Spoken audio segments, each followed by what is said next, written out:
서로 이렇게 대화를 나누고 소통하는 이제 단체 카톡방이 있습니다. 뭐 단체라고 해봤자 4명밖에 안 되는데 이제 형제 카톡방에서 소식도 전하고 또 필요한 내용도 전달하고 또 이제 기도 제목도 같이 나누는 그런 형제들끼리 운영되어지는 카톡방이 있습니다. 한 번은 제가 이 카톡방에서 좀 야심한 밤에 갑자기 그 제가 동생들에게 장문의 글을 남겼습니다. 그때 제가 좀 개인적으로 느꼈던 섭섭하고 서운한 감정들을 평소에 그런 얘기 한 번도 하지 않다가 이제 글을 잔뜩 길게 남겼습니다. 마침 동생들이 다 그 글을 보고 되게 이제 미안해했습니다. 저는 이제 부모님에 대한 제 마음까지도 포함해서 동생들에게 제 감정을 좀 맞이로서의 중압감도 있지만 좀 같이 뭔가를 했으면 좋겠다는 심정으로 제가 이제 글을 남겼는데 동생들이 굉장히 이제 미안해하면서 같이 뭔가 짐을 책임을 나누자는 식으로 저에게 글을 남겼고요. 저도 이제 그 글을 보면서 제가 너무 이제 가슴이 북받쳐서 정말 오열을 했던 펑펑 울었던 기억이 납니다. 동생들에게도 미안하기도 하고 또 뭔가 이렇게 또 위로를 받는 느낌이어서 서로 간에 이렇게 뭔가 감정적인 치유가 있는 그런 시간이었습니다. 우리가 형제라고 얘기하면 가장 끈끈하고 친근하고 친밀한 관계로 우리가 생각되지만 특별히 우리가 이 형제끼리도 미묘한 이 감정선이 우리를 이렇게 지배할 때가 있습니다. 그래서 모든 형제와 모든 가족들이 다 끈끈하고 친근한 게 아니고요. 때로는 형제간의 그 감정의 균열이 파열이 나타나서 갈등으로까지 비화가 되는 경우들이 가끔 있습니다. 그래서 형제간임에도 불구하고 평생 아예 안 보고 살 것처럼 등을 지고 사는 분들도 물론 있습니다. 아, 우리 교회에서 문제가 생기면 잘 해결이 안 되는 이유 또한 바로 여기에 있습니다. 왜냐하면 우리가 교회는 믿음의 식구들로 우리가 이해하거든요. 우리는 같은 그리스도 안에서 형제요 자매라고 믿고 신뢰하며 같이 이렇게 우리가 서로 교제를 해왔는데 갑자기 서로에게 신뢰가 무너지게 되고 상처를 받게 되면 이게 잘 봉합이 안 되고 치유가 안 돼서 극단적인 상황으로 치닫는 경우들을 보게 되고요. 급기야는 마치 그 싸움을 영적인 전쟁처럼 이해하는 경우가 발생할 때가 있습니다. 제가 대학 다닐 때 제일 좋아했던 운동이 농구였는데요. 뭐 잘하지 못해도 열심히 했던 제가 이제 대학을 마치고 이제 신학교에 신대원에 갔을 때 신학교에서도 운동을 하는데 일반 학교에서의 운동과 신학교의 운동은 매우 다르더라고요. 저는 이제 동역자이기도 하고 믿음의 형제와 자매이다 보니까 훨씬 더 재밌게 할 줄 알았더니 되게 살벌하게 경기를 하시는 겁니다. 이 경기가 이게 장난이 아니고요. 정말 마치 이렇게 영적인 싸움을 하는 것처럼 경기를 하셔가지고요. 경기하다 보면 몸이 건강이 좋아지는 게 아니라 자꾸 몸이 다치고 자꾸 상처를 입어서 아예 경기를 하지 말아야겠다 싶었습니다. 저는 이제 제 내심 믿음의 형제요 자매이고 동역자이기 때문에 서로가 서로의 마음이 이렇게 한 마음이 될 줄 알았던데 역시 그것도 쉬운 일은 아니었구나 생각이 들었습니다. 우리가 형제는 모두가 다 친근하고 친밀하고 가장 가까운 관계로 우리가 이해하지만 그 형제 간의 관계가 이렇게 끊어지게 되고 파열음이 나게 될 때 얼마나 비참한 상황이 벌어지는가를 여실히 보여주고 있는 내용이 오늘 본문 우리 오바댜서의 말씀입니다. 오바댜서 이 오바댜서는 여러분 우리가 성경에서 좀 눈여겨 볼 만한 부분입니다. 왜냐하면 가장 짧은 책이거든요. 오바댜는 딱 한 장밖에 없습니다. 오바댜는 사람 이름인데요. 선지자입니다. 이 오바댜 이름의 뜻은 뭐냐면 여호와를 섬기는 사람, 여호와를 섬기는 자라고 하는 이름의 뜻을 갖고 있는 사람이 오바댜였습니다. 오바댜가 활동했던 당시는 어떤 때이냐면 이 남유다가 BC 586년에 바벨론에 의해서 멸망을 당하게 됩니다. 근데 그 바벨론에 의해서 남유다가 멸망당하는 그 즈음에 이 남유다와 에돔과의 관계 속에서 그 에돔에게 향한 하나님의 징계와 심판의 메시지가 바로 이 오바댜서의 핵심입니다.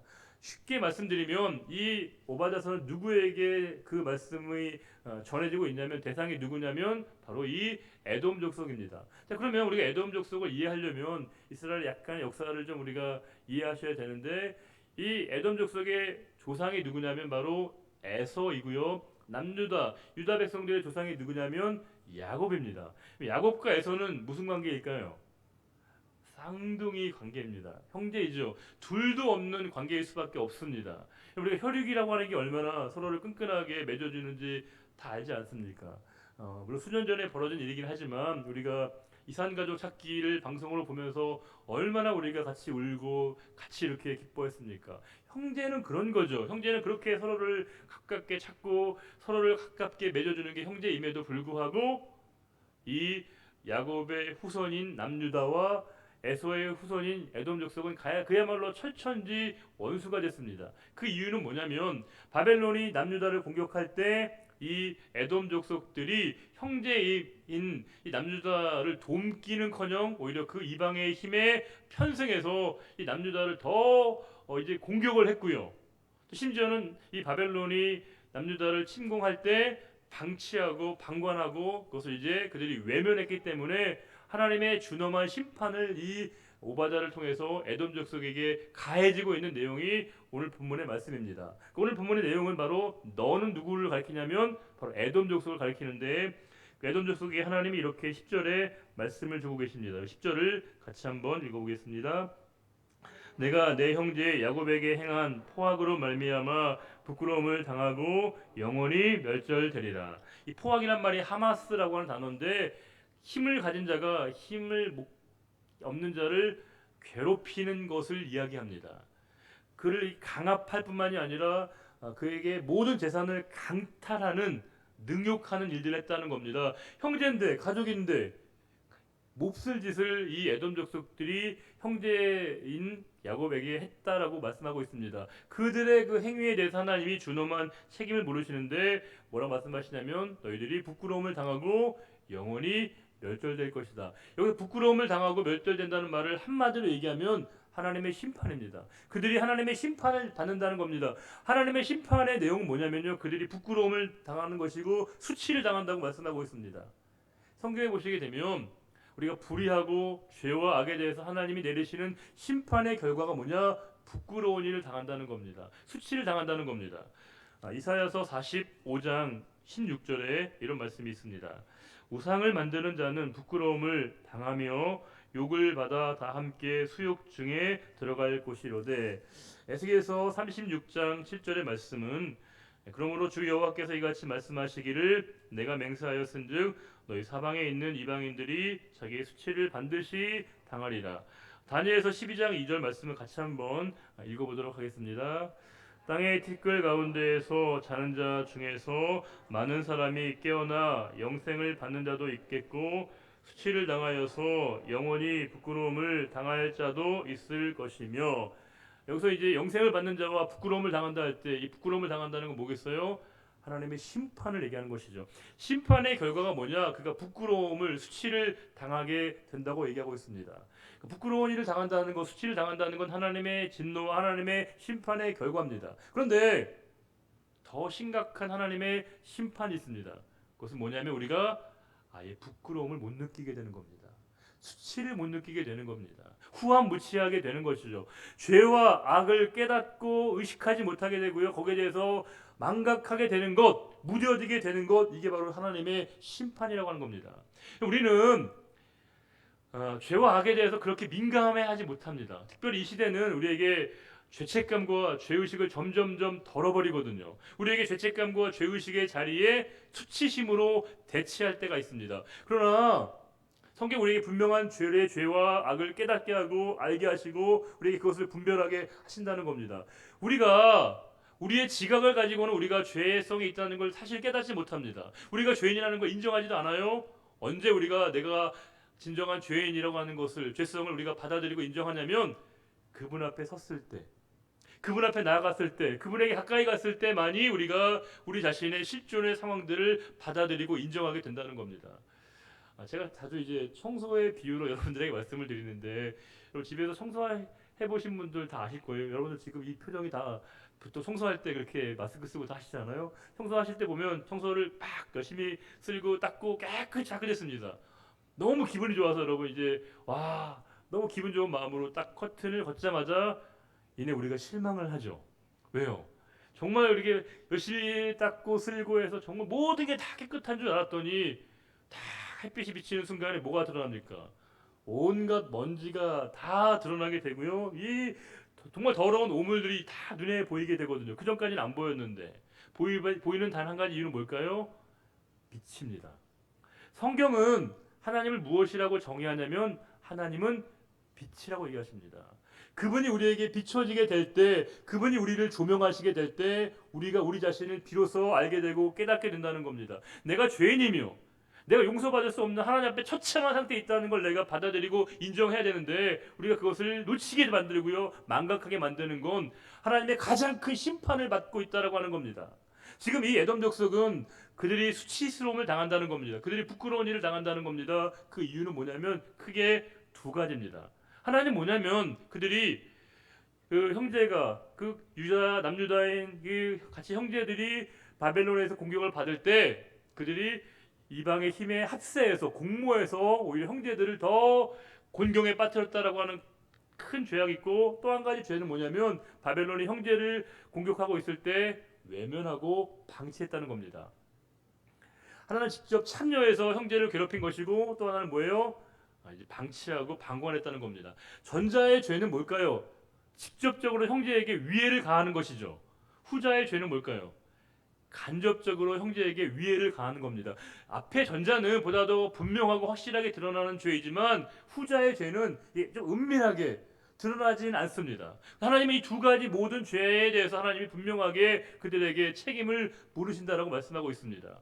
우리가 보통 범죄라고 얘기하면 그 범죄에서 이제 주범이 있고 공범이 있지 않습니까? 보통 이제 죄를 직접 짓는 사람이 있고 부추기는 사람이 있잖아요. 우리 속담 중에 그런 속담이 있어요. 때리는 시어머니하고 말리는 시누이가 있습니다. 때리는 시어머니와 말리는 시누이 중에 누가 더 미운가요? 누가 더 얄미운가요? 당연히 우리가 볼 때는 때리는 시어머니가 얄미워야 되잖아요. 그런데 우리 속담은 우리의 마음을 너무 잘 담아내고 있죠.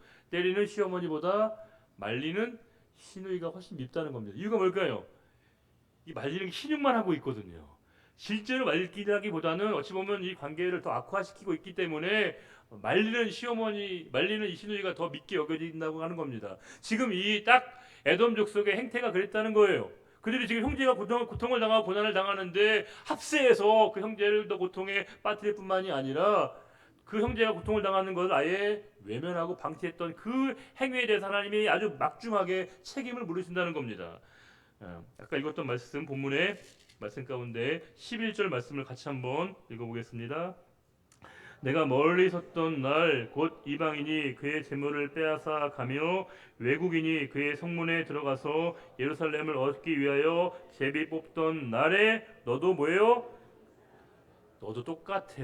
너도 그 한 사람과 똑같아라고 에돔 족속에 하나님이 책임을 물으시고 그들에게 엄중하게 하나님이 심판을 말씀하십니다. 그러면서 12절 이하부터 14절 말씀은 8가지의 동사에 알이라고 하는 부정어를 넣어서 그들이 무엇을 잘못했는지를, 그들의 잘못과 불의가 무엇인지를 아주 상세하게 말씀하고 있습니다.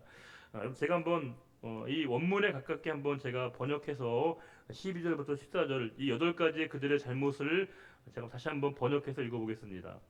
너희들이 형제의 날 곧 그 재앙의 날에 방관하지 말아야 될 것이며 유다 자손이 패망하는 날에 기뻐하지 말아야 될 것이며 그 고난의 날에 내가 입을 크게 벌릴 것이 아니며, 실제 뭐예요? 그들이 그렇게 했다는 겁니다. 내 백성이 환난을 당하는 날에 내가 그 성문에 들어가지 말았어야 하며 환난을 당하는 날에 내가 그 고난을 방관하지 말았어야 될 것이고 환난을 당하는 그 날에 내가 그 재물에 손을 대지 말았어야 하는 것이고 내 거리에 서서 그 도망하는 자를 막지 말았어야 될 것이고 고난의 날에 그 남은 자를 원수에게 넘기지 말았어야 하느니라. 이 8가지의 상황에 대한 부정을 통해서 너희가 하지 말아야 될 일들을 그들이 했다라고 하는 것을 구체적으로, 죄를 구체적으로 하나하나 알게 하신다는 말씀을 주고 있습니다. 자, 그러면 이 8가지로 되어 있지만 이 말씀을 2가지로 우리가 집약할 수 있습니다. 한 가지는 뭐냐? 그들이 형제의 고통을 그들이 외면했다는 겁니다. 외면했다는 것이죠. 다른 말로 얘기하면 형제의 고통과 불행을 외면하고 방치하는 것, 하나님이 분명히 거기에 대해서 책임을 물으신다는 겁니다. 누가복음 10장을 보시게 되면 선한 사마리아 사람의 비유가 나옵니다. 한 사람이 이제 강도를 만나서 거의 죽게 되었어요. 죽게 된 그가 있는데 누워 있는데 이제 거의 그 살 가망도 없는 절망적인 상황에 있는데 세 부류의 사람이 지나가게 됩니다. 한 사람은 누구죠? 제사장이. 또 한 사람은요, 레위인이고요. 세 번째 사람이 사마리아인이 지나갑니다. 사마리아인은 직접 가서 그를 구호했습니다. 그런데 제사장과 레위인은 지나쳐갔습니다. 지나쳐갔습니다. 방치했다는 겁니다. 하나님이 그거 용납하지 않으신다는 겁니다. 책임을 물으신다는 겁니다. 우리가 형법에 보게 되면 작위라는 말과 부작위라는 말이 있습니다. 작위라고 하는 건 직접적으로 그 죄를 실행하는 것을 작위라고 하는 것이고요. 부작위라고 하는 것은 해야 될 일들을 행하지 않는 것들, 죄에 대한 책임을 묻는 것이거든요. 예컨대 우리가 내가 누군가를 직접 때리거나 심하게 얘기하면 상대방을 뭐 이렇게 죽게 만들거나 그러면 분명히 이건 작위 범이죠. 그런데 누군가가 물에 빠졌습니다. 근데 그를 구조하지 않으면 그럼 뭐예요? 부작위 범이 된다는 겁니다. 해야 될 일들을 하지 않은 것이죠. 분명히 형제가 고난을 당하고 아픔을 당하면 같이 가서 그를 도와줘야 되는데 방치한 것 하나님이 용납하지 않으시겠다는 겁니다. 근데 대부분 우리가 많은 경우에 이런 실수들을 범할 때가 많다는 겁니다. 누가복음 18장에 보시게 되면 바리새인과 세리의 그 유명한 기도가 나오잖아요. 같이 한번 볼까요, 여러분? 누가복음 18장 9절부터 14절 말씀을 같이 한번 읽어보겠습니다. 또 자기를 의롭다고 믿고 다른 사람을 멸시하는 자들에게 이 비유로 말씀하시되 두 사람이 기도하러 성전에 올라가니 하나는 바리새인이요 하나는 세리라. 바리새인은 서서 따로 기도하여 이르되 하나님이여 나는 다른 사람들 곧 토색 불의 가늠하는 자들과 같지 아니하고 이 세리와도 같지 아니함을 감사하나이다. 나는 일에 2번씩 금식하고 또 소득의 11조를 드리나이다 하고 세리는 멀리 서서 감히 눈을 들어 하늘을 쳐다보지도 못하고 다만 가슴을 치며 이르되 하나님이여 불쌍히 여기소서 나는 죄인이로소이다 하였느니라.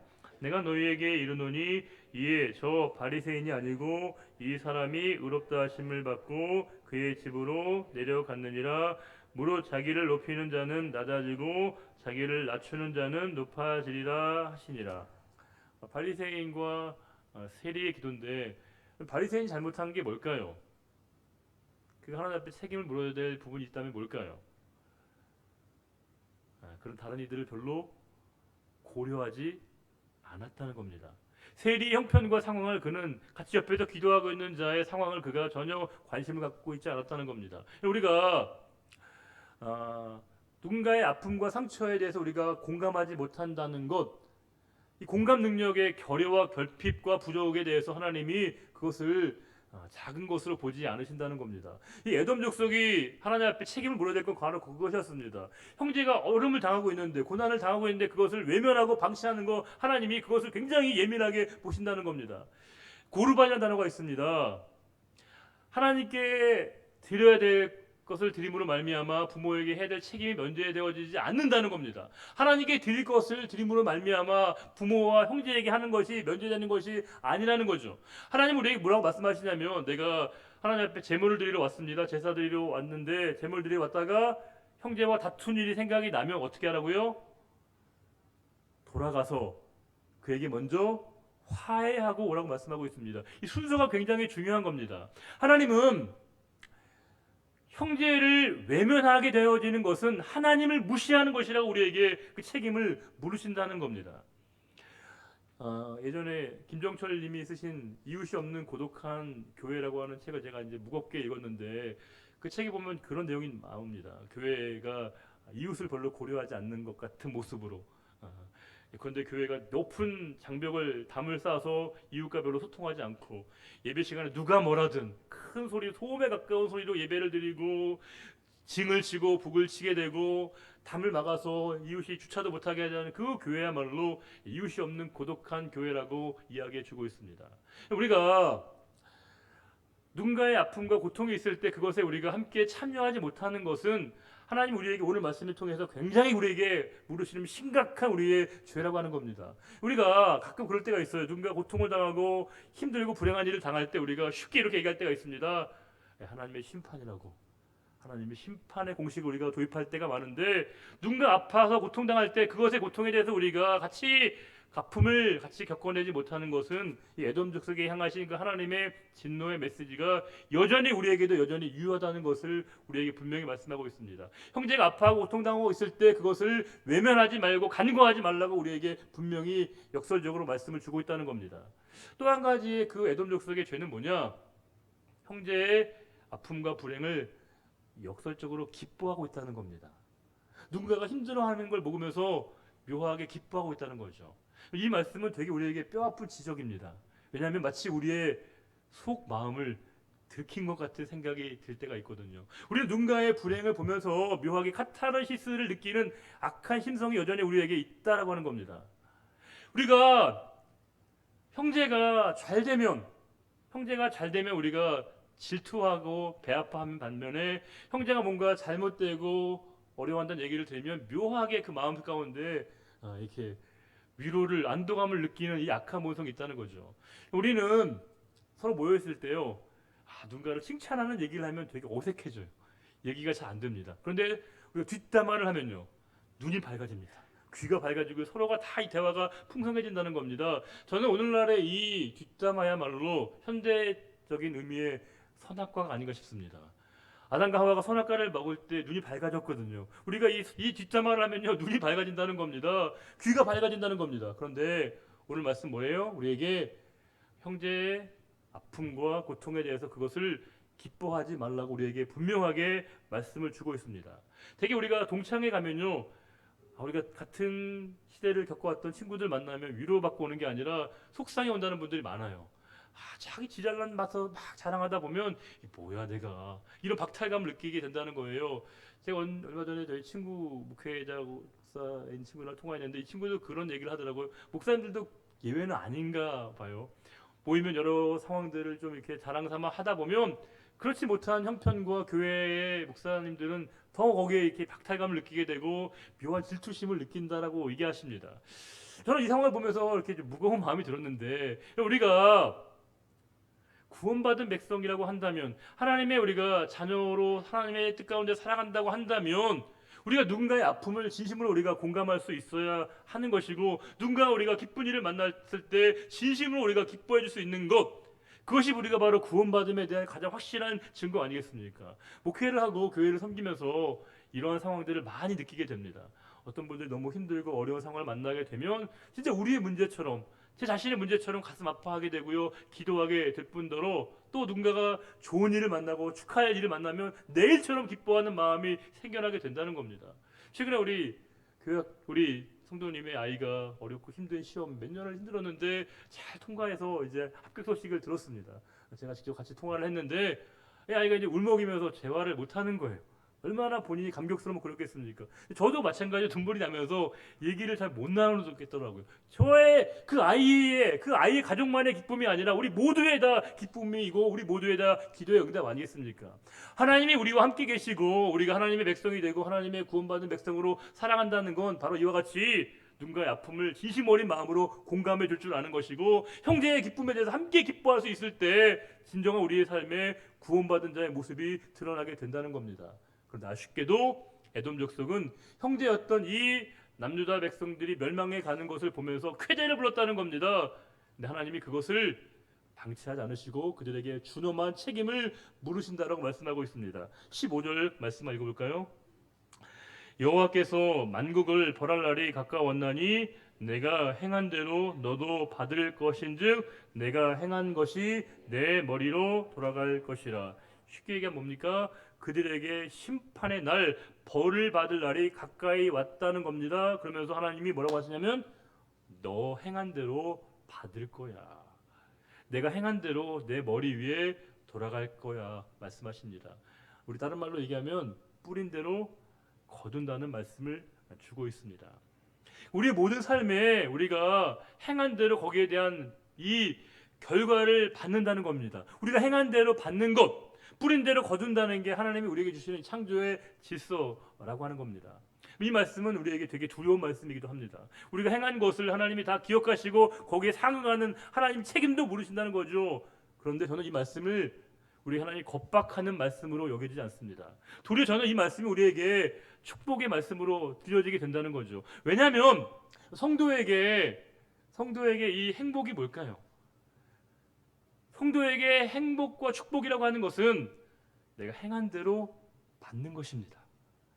내가 주님 앞에 행한 대로 그 주님이 주신 것을 받는 것, 이게 성도가 누리는 복이라고 하는 것이죠. 내가 행한 모든 것을 기억하시고 그것을 모든 것을 갚아주시는 하나님이 계시다는 걸 믿는 것, 온전한 성도가 누리는 축복의 근원이라고 하는 겁니다. 내가 행한 거 하나님이 잊지 않으시고 거기에 대해서 그것들을 다 기억해 주시고 우리에게 분명히 갚으신다라고 말씀해 주시는 것, 성도의 복의 축복의 내용이라고 하는 겁니다. 우리는 행한 대로 주신다는 이 말씀에 따라서 가장 우리가 중요하게 여기는 것은 그 모든 것을 기억하시고 아시는 하나님을 우리가 인정하는 우리의 태도가 필요하다는 거죠. 우리가 믿음을 가지고 살아간다는 건 내 모든 행한 것들을 기억해 주시고 알아주시고 갚아주시는 그 하나님에 대한 온전한 인정과 신뢰라고 하는 겁니다. 믿음이죠. 그래서 우리가 나는 그거 없으면 안 될 것 같아. 그거 없으면 나는 행복하지 않아.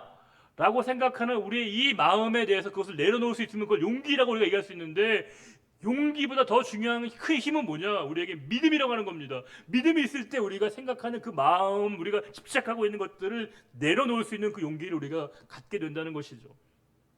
오늘 말씀에 따라서 오늘 주님께서 우리들에게 행한 모든 것들을 기억하시는 그분으로 말미암아 우리가 모든 행한 것들을 하나님이 축복으로 인도하신다는 것을 말씀해 주고 있습니다. 우리는 하나님께서 어떤 일들을 행하실 때 특정한 누군가를 통해서 일하시긴 하지만 하나님은 그 사람에 의해서 얽매이는 분은 아닙니다. 하나님은 어떤 상황과 어떤 일들을 통해서 일하시는 분은 맞지만 그 일들을 통해서 하나님이 속박되시는 분은 아니라고 하는 거죠. 그러하기에 그 일들 가운데 우리가 쓰임 받는다면 은혜입니다. 그 일 하나님이 우리를 불러주시고 세워주시면 감사할 만한 이유가 되는 것이죠. 우리가 누군가를 사랑할 수 있다면 성도가 누리는 축복과 우리가 행복일 수 있습니다.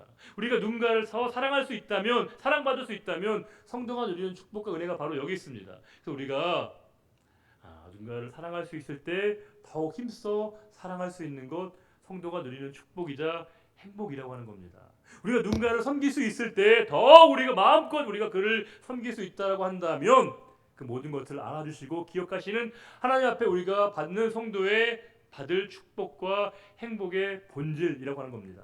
오늘 말씀 우리들에게 이 사실을 일깨워주고 있습니다. 오늘 우리가 시편 62편 우리 11절과 12절 말씀을 읽으면서 우리 모든 것을 행함대로 갚아주시고 기억해 주시는 하나님을 다시 한번 떠올리면서 우리가 시편 62편 11절과 12절 말씀을 다 함께 읽고 마치겠습니다. 하나님이 한두 번 하신 말씀을 내가 들었나니 권능은 하나님께 속하였다 하셨도다. 주여 인자함은 주께 속하오니 주께서 각 사람이 행한 대로 갚으심이니이다. 아멘. 하나님 아버지, 우리의 모든 삶을 지켜주시는 하나님을 보게 됩니다. 성도에게 행복은 요행이 아니고 우연히 호각이 덩굴 채 굴러오는 것도 아니고 갑자기 우리에게 찾아오는 대박 사건이 아니라 우리 하나님 앞에 행한 대로 주신 그 분복을 감사함으로 받는 것, 그것이 바로 성도가 누리는 행복이며 축복임을 믿습니다. 우리의 모든 삶을 주관하시는 하나님이 계심을 믿고 그 하나님을 믿으며 그 하나님 안에 살아가는 저희들 모두가 되게 하여 주시고 우리가 얽매이는 모든 것들로부터 온전한 자유함을 누리게 하시고 주님으로만 붙들림 받은 삶이 되게 하시며 날마다 우리를 거룩한 길로 인도하시는 주님 앞에 기쁨으로 우리가 자원함으로 형제를 돌보며 형제의 아픔과 상처를 우리가 돌아보며 진정으로 우리가 그 기쁨에 함께 기뻐하고 함께 슬픔을 함께 나눌 수 있는 우리들 모두가 되기를 바라며 언제나 우리 모든 삶을 지키시고 인도해 주시는 우리 주님 예수 그리스도의 이름으로 기도드리옵나이다. 아멘. 다 같이 일어나셔서 우리 패송하겠습니다.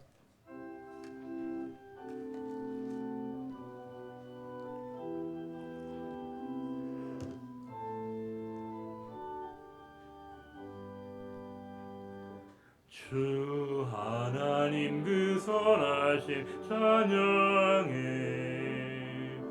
놀라운 주 행적 찬양해 주님의 사랑이 가득 넘친 교회 주 사랑 이제 전파하려네.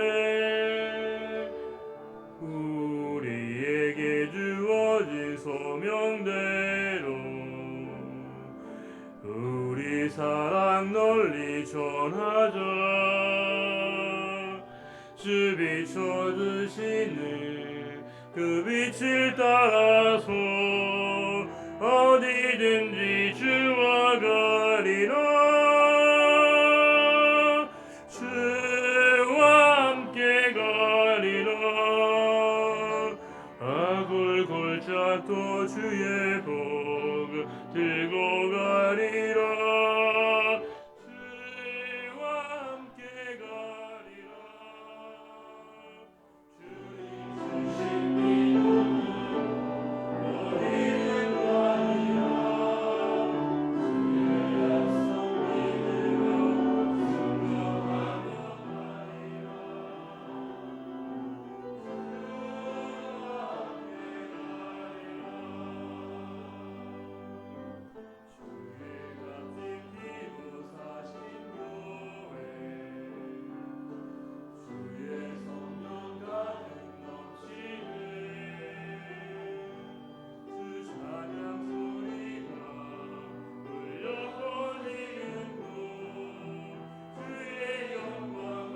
가리라.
여호와는 내게 복을 주시고 너를 지키시기를 원하며 여호와는 그의 얼굴을 내게 비추사 은혜 베푸시기를 원하며 여호와는 그 얼굴을 내게로 향하여 드사 평강 주시기를 원하노라.